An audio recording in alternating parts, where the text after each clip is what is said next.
the need to film my life, it probably came from, well, originally I had just had a real love for cinema, and I don't know where that actually came from, because there was really nobody in my immediate family growing up that I got that from. There was nobody I could.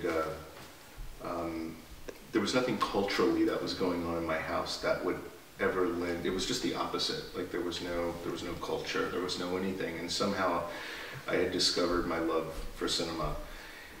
And it was, you know, back in the 80s when I was a child, when it was still during the time where you could go to an electronics department store and buy rolls of Super 8 film.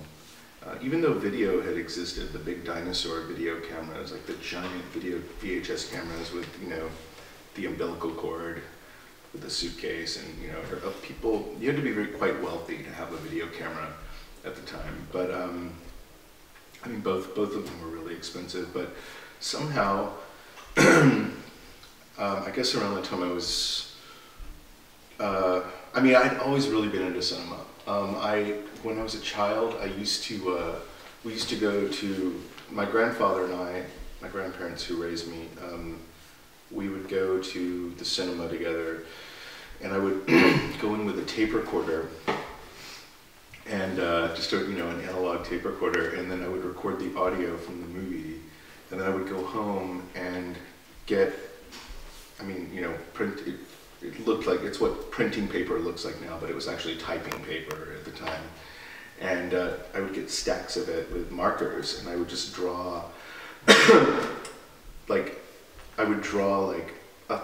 500 sheets, like almost like drawing frame by frame, like the movie.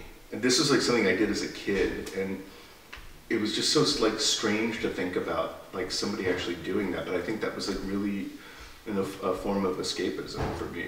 We didn't have a VCR, we didn't have anything.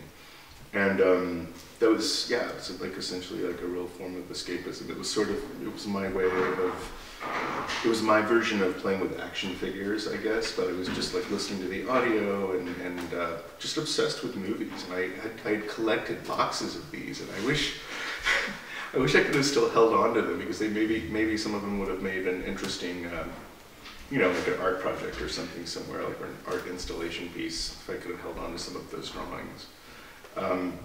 But then later on along the way, when I actually started making real-ish films, I had asked my grandfather to buy me a Super 8 camera from a pawn store. They had sort of, you know, they weren't around anymore, but you could it was still during the time where you could get small cartridges, 3-minute cartridges of Super 8 film.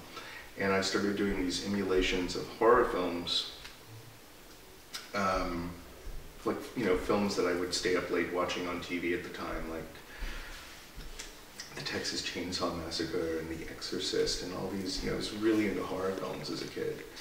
And so I started doing imitations of those. I filmed a bunch of that stuff, and then somewhere along the way, I started seeing, I saw like Christian F., which was this German film about a 13-year-old heroin addict accidentally with my grandmother. And that was sort of like a, that film actually made me like want to negate horror films, or kind of teeter away from horror films and think about other kinds of stories. It was such a dark film for me. Like, I don't know how this was showing in Texas. This subtitled German film from the 80s with a David Bowie soundtrack, and I just thought it was like the coolest movie ever. It was like the early 80s version of Trainspotting, I guess, but really dirty. It was a dirty movie. Like, it made you feel dirty when you came out of it, and it affected me. Like, it actually traumatized me when I saw it in some ways. And I don't know how old I was. It was like, I was like 11, 12 or something. And that inspired me. And then I was also in the Big Brother